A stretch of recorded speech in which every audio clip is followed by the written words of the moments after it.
Good evening, my fellow Americans. Tonight I want to speak to you of peace in Vietnam and Southeast Asia. No other question so preoccupies our people. No other dream so absorbs the 250 million human beings who live in that part of the world. No other goal motivates American policy in Southeast Asia. For years, representatives of our governments and others have traveled the world seeking to find a basis for peace talks. Since last September, they have carried the offer that I made public at San Antonio.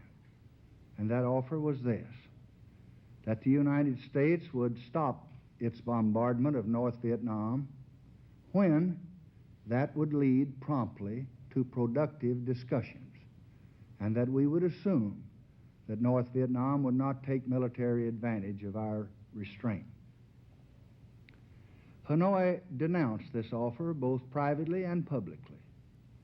Even while the search for peace was going on, North Vietnam rushed their preparations for a savage assault on the people, the government, and the allies of South Vietnam. Their attack during the Tet holidays failed to achieve its principal objective. It did not collapse the elected government of South Vietnam or shatter its army as the communists had hoped. It did not produce a general uprising among the people of the cities as they had predicted. The communists were unable to maintain control of any of the more than 30 cities that they attacked, and they took very heavy casualties. But they did compel the South Vietnamese and their allies to move certain forces from the countryside into the cities. They caused widespread disruption and suffering. Their attacks and the battles that followed made refugees of 500,000 human beings. The communists may renew their attack any day. They are, it appears, trying to make 1968 the year of decision in South Vietnam, the year that brings, if not final victory or defeat, at least a turning point in the struggle. This much is clear. If they do mount another round of heavy attacks, they will not succeed in destroying the fighting power of South Vietnam and its allies. But tragically, this is also clear. Many men on both sides of the struggle will be lost. A nation that has already suffered 20 years of warfare will suffer once again. Armies on both sides will take new casualties, and the war will go on. There is no need for this to be so. There is no need to delay the talks that could bring an end to this long and this bloody war. Tonight, I renew the offer I made last August to stop the bombardment of North Vietnam. We ask that talks begin promptly, that they be serious talks on the substance of peace. We assume that during those talks, Hanoi will not take advantage of our restraint. We are prepared to move immediately toward peace through negotiations. So tonight, in the hope that this action will lead to early talks, I am taking the first step to de-escalate the conflict. We are substantially reducing, the present level of hostilities. And we are doing so unilaterally and at once. Tonight, I have ordered our aircraft and our naval vessels to make no attacks on North Vietnam, except in the area north of the demilitarized zone where the continuing enemy buildup directly threatens Allied forward positions and where the movement of their troops and supplies are clearly related to that threat. The area in which we're stopping our attacks includes almost 90% of North Vietnam's population and most of its territory. Thus, there will be no attacks around the principal populated areas or in the food-producing areas of North Vietnam. Even this very limited bombing of the North could come to an early end if our restraint is matched by restraint in Hanoi. But I cannot, in good conscience, stop all bombing so long as to do so would immediately and directly endanger the lives of our men and our allies. Whether a complete bombing halt becomes possible in the future will be determined by events. Our purpose in this action is to bring about a reduction in the level of violence that now exists. It is to save the lives of brave men and to save the lives of innocent women and children. It is to permit the contending forces to move closer to a political settlement. And tonight I call upon the United Kingdom and I call upon the Soviet Union as co-chairman of the Geneva conferences and as permanent members of the United Nations Security Council to do all they can to move from the unilateral act of de-escalation that I have just announced toward genuine peace in Southeast Asia. Now, as in the past, the United States is ready to send its representatives to any forum at any time to discuss the means of bringing this ugly war to an end. I am designating one of our most distinguished Americans, Ambassador Averell Harriman, as my personal representative for such talks. In addition, I have asked Ambassador Llewellyn Thompson, who returned from Moscow for consultation, to be available to join Ambassador Harriman at Geneva or any other suitable place just as soon as Hanoi agrees to a conference. I call upon President Ho Chi Minh to respond positively and favorably to this new step toward peace.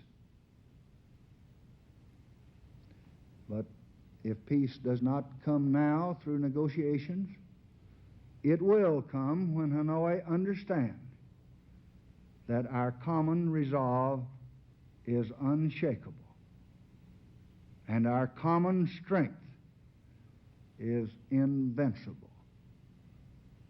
Tonight, we and the other allied nations are contributing 600,000 fighting men to assist 700,000 South Vietnamese troops in defending their little country.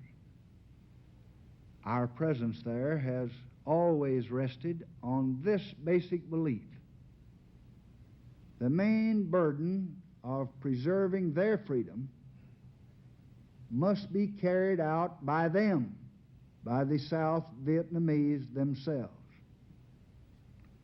We and our allies can only help to provide a shield behind which the people of South Vietnam can survive and can grow and develop. On their efforts, on their determinations and resourcefulness, the outcome will ultimately depend. That small, beleaguered nation has suffered terrible punishment for more than 20 years. I pay tribute once again tonight to the great courage and the endurance of its people. South Vietnam supports armed forces tonight of almost 700,000 men.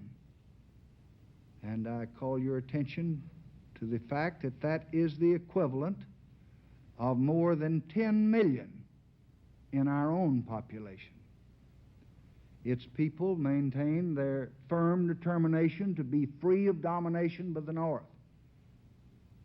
There has been substantial progress, I think, in building a durable government during these last 3 years. The South Vietnam of 1965 could not have survived the enemy's Tet Offensive of 1968. The elected government of South Vietnam survived that attack and is rapidly repairing the devastation that it wrought. The South Vietnamese know that further efforts are going to be required to expand their own armed forces, to move back into the countryside as quickly as possible, to increase their taxes, to select the very best men that they have for civil and military responsibilities, to achieve a new unity within their constitutional government, and to include in the national effort all those groups who wish to preserve South Vietnam's control over its own destiny. Last week, President Thieu ordered the mobilization of 135,000 additional South Vietnamese. He plans to reach as soon as possible a total military strength of more than 800,000 men. To achieve this, the government of South Vietnam started the drafting of 19-year-olds on March 1st. On May 1st, the government will begin the drafting of 18-year-olds. Last month, 10,000 men volunteered for military service. That was 2.5 times the number of volunteers during the same month last year. Since the middle of January, more than 48,000 South Vietnamese have joined the armed forces, and nearly half of them volunteered to do so. All men in the South Vietnamese armed forces have had their tours of duty extended for the duration of the war, and reserves are now being called up for immediate active duty. President Thieu told his people last week, I quote, "We must make greater efforts. We must accept more sacrifices, because, as I have said many times, this is our country. The existence of our nation is at stake. And this is mainly a Vietnamese responsibility." He warned his people that a major national effort is required to root out corruption and incompetence at all levels of government. We applaud this evidence of determination on the part of South Vietnam.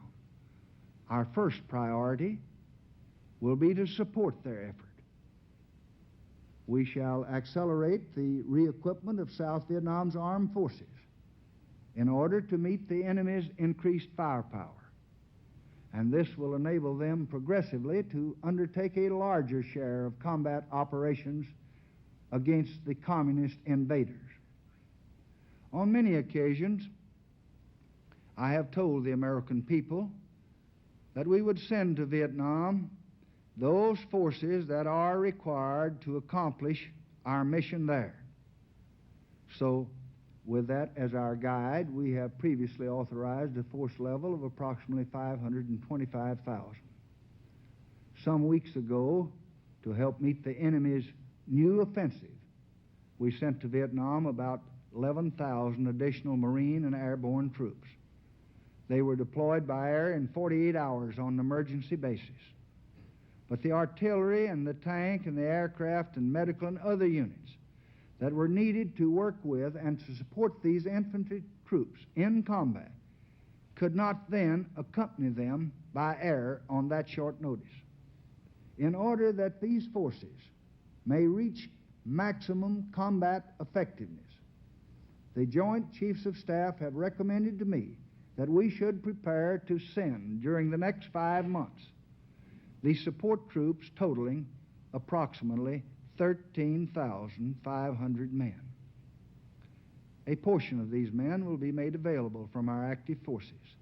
The balance will come from reserve component units, which will be called up for service.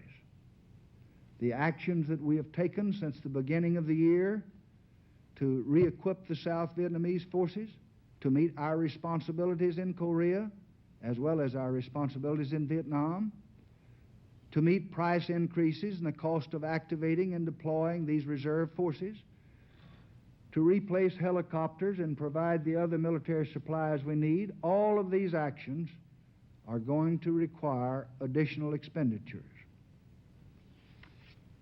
The tentative estimate of those additional expenditures is $2.5 billion in this fiscal year and $2.6 billion in the next fiscal year.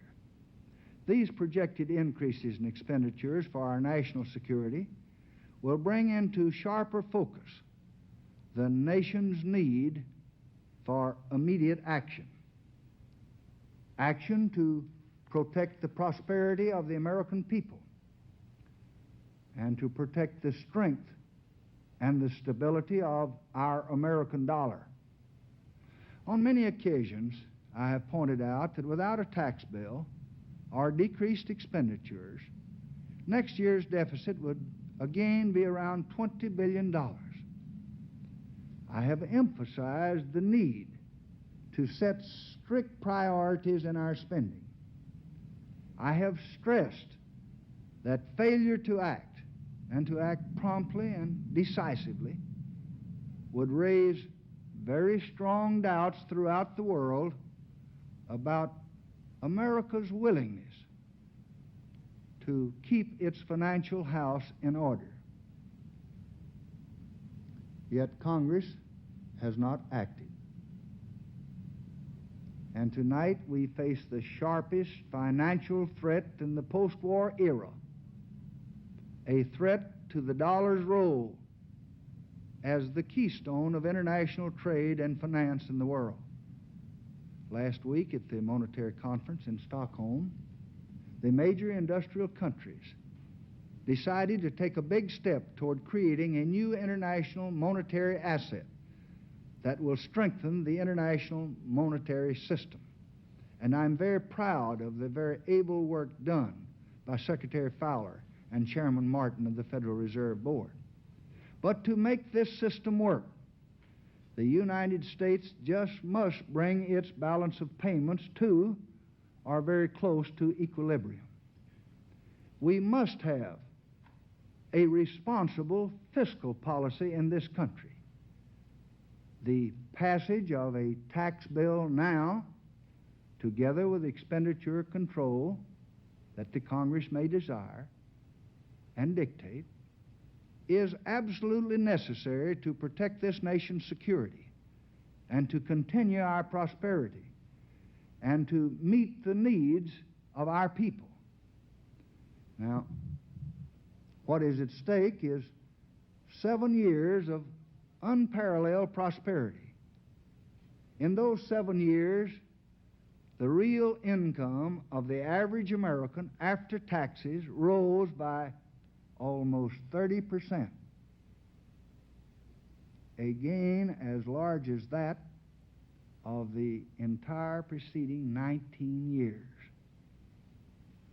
So the steps that we must take to convince the world are exactly the steps that we must take to sustain our own economic strength here at home.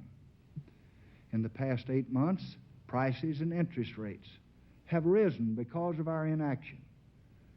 We must, therefore, now do everything we can to move from debate to action, from talking to voting.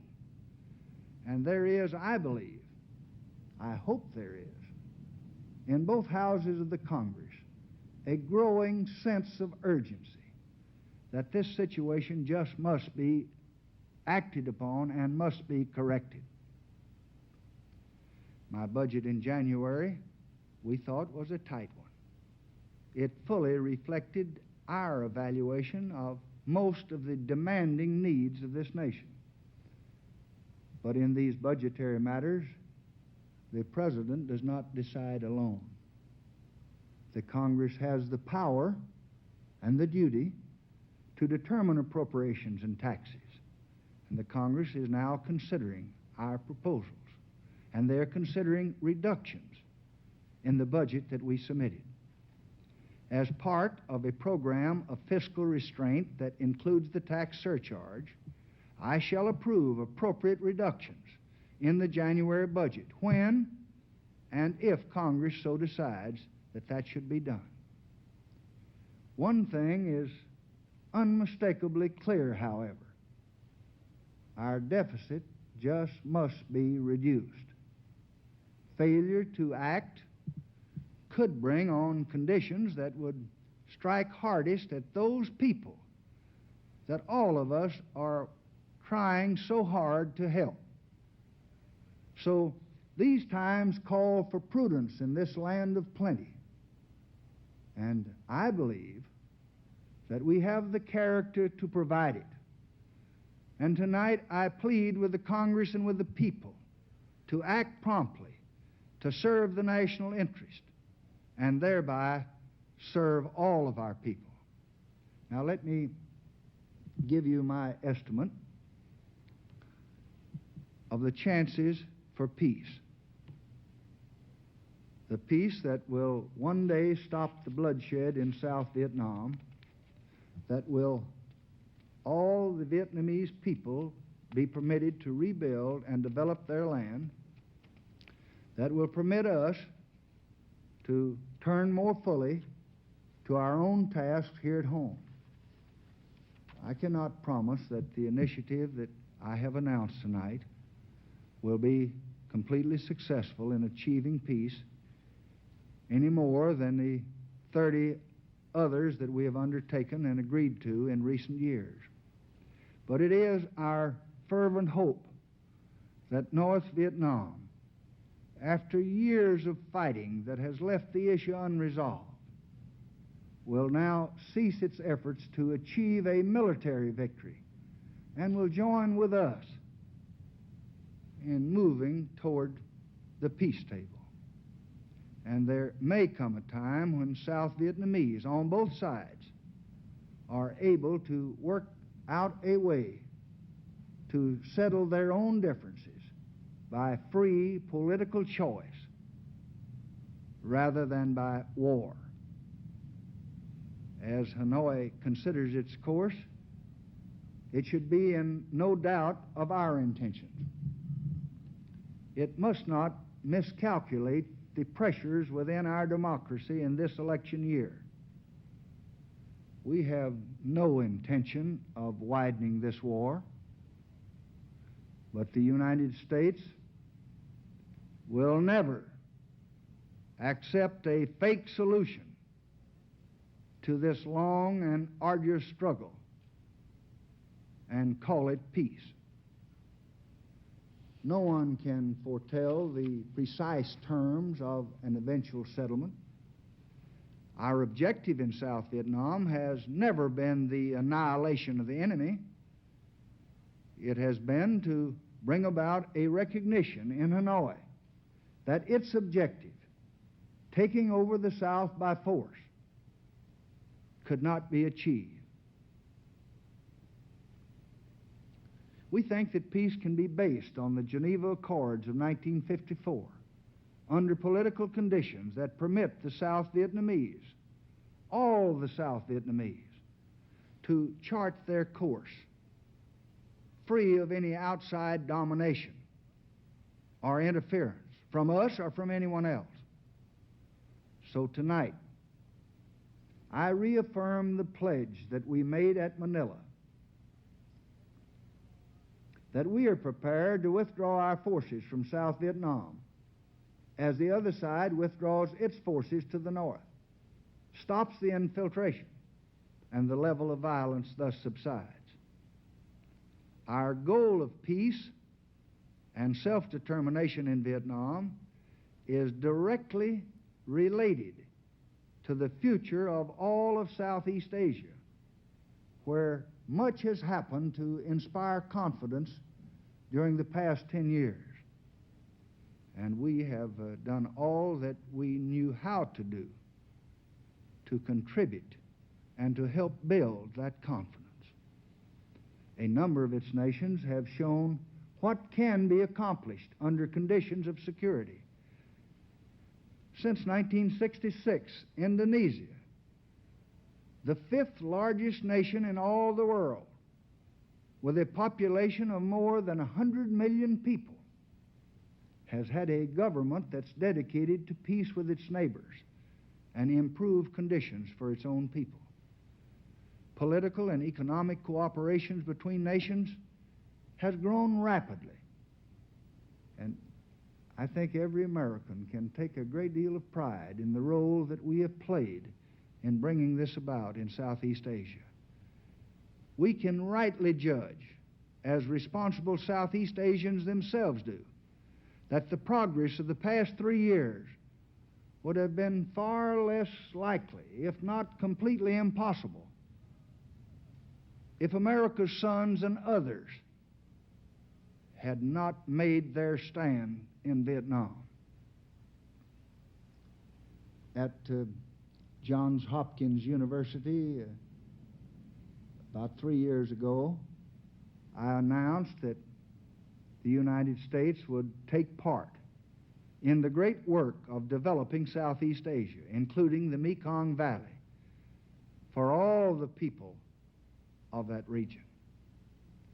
Our determination to help build a better land for men on both sides of the present conflict, has not diminished in the least. Indeed, the ravages of war, I think, have made it more urgent than ever. So, I repeat on behalf of the United States again tonight what I said at Johns Hopkins, that North Vietnam could take its place in this common effort just as soon as peace comes. Over time, a wider framework of peace and security in Southeast Asia may become possible. The new cooperations of the nations of the area could be a foundation stone. Certainly, friendship with the nations of such a Southeast Asia is what the United States seeks. And that is all that the United States seeks. One day, my fellow citizen, there will be peace in Southeast Asia. It will come because the people of Southeast Asia want it. Those whose armies are at war tonight, those who, though threatened, have thus far been spared. Peace will come because Asians were willing to work for it and to sacrifice for it and to die by the thousands for it. But let it never be forgotten, peace will come also because America sent her sons to help secure it. It has not been easy, far from it. During the past 4.5 years, it has been my fate and my responsibility to be Commander-in-Chief. I have lived daily and nightly with the cost of this war. I know the pain that it has inflicted. I know perhaps better than anyone the misgivings that it has aroused. And throughout this entire long period, I have been sustained by a single principle, that what we are doing now in Vietnam is vital not only to the security of Southeast Asia, but it is vital to the security of every American. Surely we have treaties which we must respect. Surely we have commitments that we're going to keep. Resolutions of the Congress testify to the need to resist aggression in the world and in Southeast Asia. But the heart of our involvement in South Vietnam, under 3 different presidents, 3 separate administrations, has always been America's own security. And the larger purpose of our involvement has always been to help the nations of Southeast Asia become independent and stand alone, self-sustaining as members of a great world community, at peace with themselves, at peace with all others. And with such an Asia, our country and the world will be far more secure than it is tonight. I believe that a peaceful Asia is far nearer to reality because of what America has done in Vietnam. I believe that the men who endure the dangers of battle there, fighting there for us tonight, are helping the entire world avoid far greater conflicts, far wider wars, far more destruction than this one. The peace that will bring them home someday will come. Tonight, I have offered the first in what I hope will be a series of mutual moves toward peace. I pray that it will not be rejected by the leaders of North Vietnam. I pray that they will accept it as a means by which the sacrifices of their own people may be ended. And I ask your help and your support, my fellow citizens, for this effort to reach across the battlefield toward an early peace. Finally, my fellow Americans, let me say this.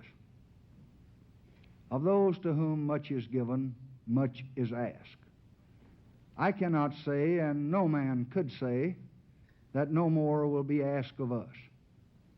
Yet I believe that now, no less than when the decade began, this generation of Americans is willing to pay any price, bear any burden, meet any hardship, support any friend, oppose any foe, to assure the survival and the success of liberty.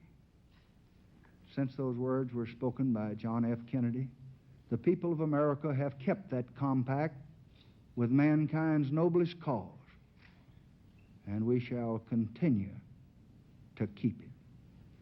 Yet I believe that we must always be mindful of this one thing.